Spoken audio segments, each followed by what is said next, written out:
আলাইকুম প্রিয় দর্শক, অন্য মঞ্চের আলাপচারিতায় আপনাদের সকলকে আমন্ত্রণ জানাই। বাংলাদেশ সীমান্ত জুড়ে থমথমে পরিস্থিতি। গত 5 জুন তারিখে একটা ঘটনা ঘটেছিল। মুর্শিদাবাদের সুতি পুলিশ থানার অধীনে চাঁদনী চক বর্ডার পোস্টে কর্মরত এক বিএসএফ জওয়ানকে ডিউটির সময় জোর করে ধরে নিয়ে চলে যায় বাংলাদেশিরা। গণেশ নামের ওই জওয়ানটি বিএসএফ এর 71 নম্বর ব্যাটালিয়নের সদস্য ছিলেন। যারা সীমান্ত ব্যবস্থা সম্পর্কে ওয়াকিবহাল তারা জানেন যে পশ্চিমবঙ্গ সংলগ্ন সীমান্ত এলাকার বেশ কিছুটা অংশে শক্তপোক্ত লোহার বেড়া দেয়া যায়নি, কারণ এখানকার রাজ্য সরকার জমি অধিগ্রহণ করেনি, যে জন্যে বেড়া দেয়া সম্ভব হয়নি। এসব জায়গায় সীমান্ত মোটামুটি উন্মুক্ত। বিএসএফ এর এই জওয়ানটি একাকী পাহারায় ছিল এমনই একটি উন্মুক্ত সীমান্তে। রাতের বেলা হঠাৎ সে দেখে একদল লোক বাংলাদেশ থেকে সীমান্ত পেরিয়ে ভারতে এসে জড়ো হচ্ছে। জওয়ানটি তাদের সঙ্গে কথা বলে বুঝিয়ে সুঝিয়ে যাতে তারা ফিরে যায় সেই উদ্দেশ্যে এগিয়ে গিয়েছিল তাদের কাছে। কথা বলছিল, যখন কথা চলছিল তখনই বাংলাদেশিরা তার রাইফেল কেড়ে নেয়, তারপর তাকে ধরে নিয়ে চলে যায় তাদের গ্রাম বাংলাদেশের সত্রাসিয়াতে। গ্রামটি চাপাই নবাবগঞ্জ জেলায়। সেখানে তাকে একটা কলা গাছের সঙ্গে আষ্টে পৃষ্ঠে বেঁধে ফেলা হয়। চড় চাপড় কিল ঘুষি চলতে থাকে, সঙ্গে অশ্রাব্য গালাগাল। পুরো গ্রাম মজা দেখতে থাকে। এই ঘটনার ভিডিও বহুল প্রচারিত, তবু এক ঝলক দেখে নিন।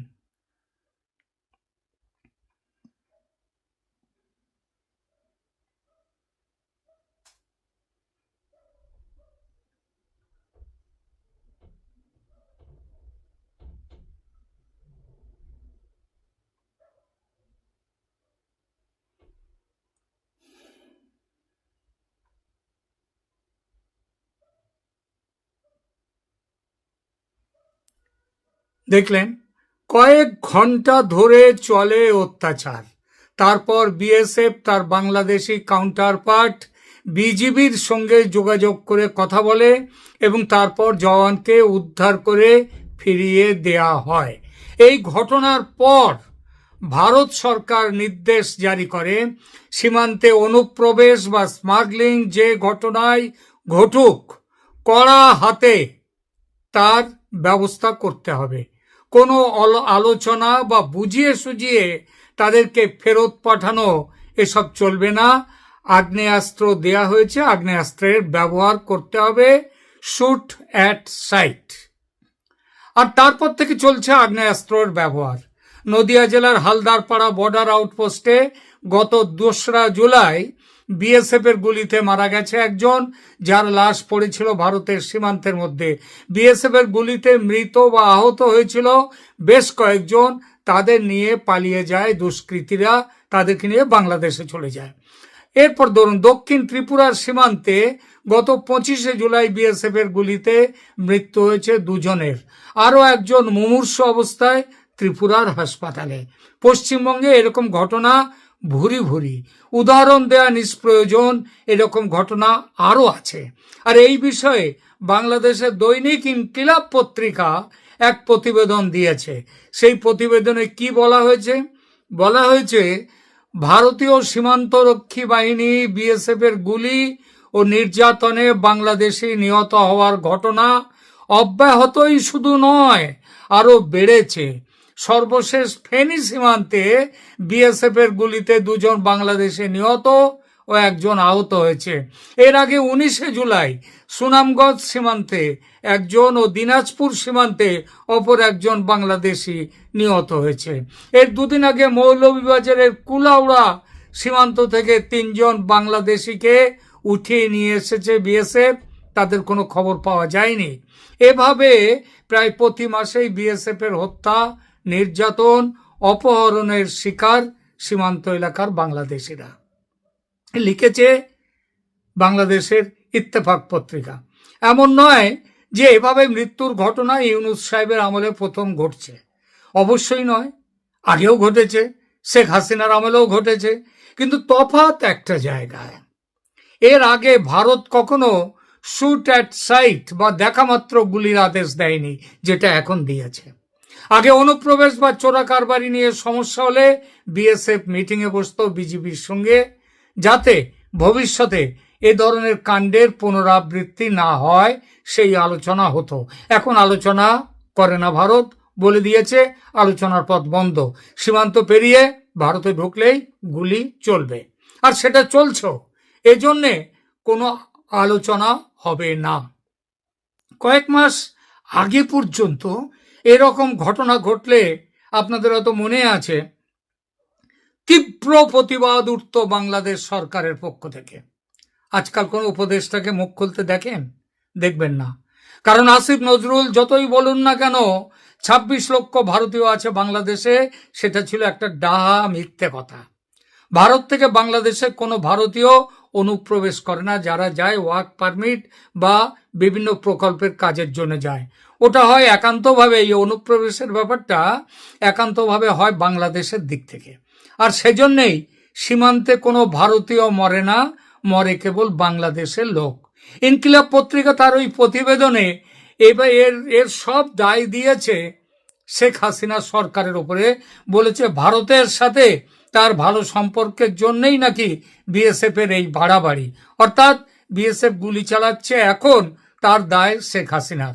এই দাবি যে কতটা কি বলবো হাস্যকর, সেটা বোঝাতে একটা পরিসংখ্যান দিচ্ছি। 2005 সালে সীমান্তে বিএসএফ এর গুলিতে, তখন কিন্তু শেখ হাসিনা ছিলেন না ক্ষমতায়, গুলিতে প্রাণ যায় 88 জন বাংলাদেশের। 2006 সালে মৃত্যু হয় 155 জনের, 2007 সালে 118 জনের, 2008 সালে 61 জনের। হাসিনার আমলে এসে এই সংখ্যা কমতে কমতে কমতে শেষ পর্যন্ত এসে দাঁড়ায় 2022-এ 18, 2023-এ 28, 2024-এ 24 জনে। এই কমে যাওয়ার পেছনে সবচেয়ে বড় কারণটা ছিল কি কারণ ছিল? কারণ ছিল হাসিনার আমলে দেশের অর্থনৈতিক ও সামাজিক প্রগতি। অতি দরিদ্র দেশের তকমা থেকে বাংলাদেশ উঠে এসেছিল এক ধাপ ওপরে, বিশ্বে অনন্য সম্মান অর্জন করেছিল। সে সম্মান ও সেই অর্থনৈতিক প্রগতি এখন শেষ হয়ে গিয়েছে। শিল্প শেষ, কারখানা বন্ধ, বেশিরভাগ যেগুলো আছে ধুঁকছে, মানুষের হাতে কাজ নেই, পকেটে টাকা নেই, ঘরে দানা পানি নেই। সরকার মুখ ও বধির, মুখ খুললে জেলখানায় পাঠাবে। অনন্য পায় মানুষ জীবন হাতে নিয়ে, তাই কাজের সন্ধানে, বাঁচার সন্ধানে ভারতে ঢুকতে চাইছে অবৈধ পথে, ভাবছে যা হয় হোক। কিন্তু ভারত সরকার এখন সজাগ। দেশে অনুপ্রবেশ করে রয়েছে যারা, তাদের দেশ থেকে বিদায় করতে বদ্ধপরিকর। এই ব্যাপারে নানা রকমের ব্যবস্থাও নিচ্ছে। সেসব ব্যবস্থার কথা আপনারা জানেন। অসমের প্রায় 40% মুসলিমের 4 থেকে 5% মাত্র অসমের আদি বাসিন্দা মুসলিম। বাকিরা বাংলাদেশ থেকে এসে অবৈধভাবে রয়েছে অসমে, জমি জিরেত কিনেছে। গতকাল অসমের মুখ্যমন্ত্রী বলেছেন এসব জমি, স্থাবর সম্পত্তির দখল নেবে সরকার, তারপর এদের বাংলাদেশে ফিরে যাওয়া ছাড়া পথ নেই। বিহারে নির্বাচন কমিশন যে বিশেষ অভিযান শুরু করেছে, তাতে 65 লক্ষ ভোটারের নাম কাটা পড়েছে। এর মধ্যে 36 লক্ষ নাগরিক নয়, তারা নাগরিকত্বর মানে নানা রকম কার্ড ফাট করে, ভোটার কার্ড, আধার কার্ড করে এখানে এসে রয়েছে, ভোট দিচ্ছে। তারা সবাই বাংলাদেশি। এই 36 লক্ষ তারা ভারতে থাকার অধিকার হারাচ্ছে। এই সংখ্যাটি পশ্চিমবঙ্গে 1 কোটির বেশি, কারণ Paschimbanga is the gateway of Bangladeshi infiltration. কেউ কেউ বলছেন 1 নয় 1.5 কোটি। ভারতের বাকি সব রাজ্যেও কম বেশি বাংলাদেশি আছে। সব মিলিয়ে সংখ্যাটি 2.5 বা 3 কোটি।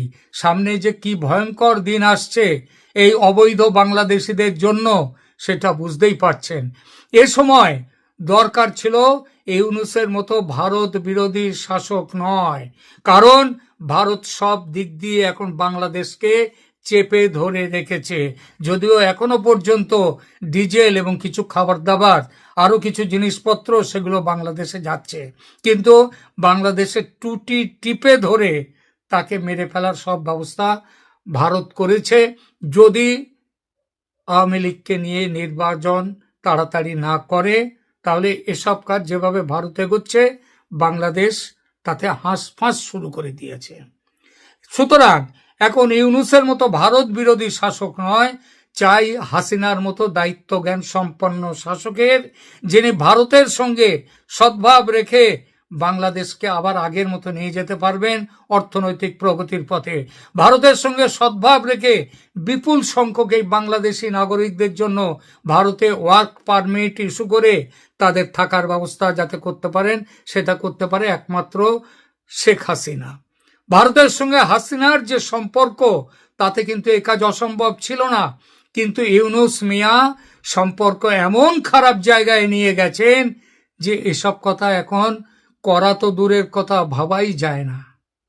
বাংলাদেশকে বাঁচতে গেলে, যে গাড্ডায় পড়েছে বাংলাদেশ, সেখান থেকে তুলতে গেলে এখন শেখ হাসিনা ছাড়া বাংলাদেশের সামনে আর কোনো গতি নেই। হয়তো কথাটা অনেকের পছন্দ নাও হতে পারে, তবু মনে রাখবেন এটাই হচ্ছে বাস্তব।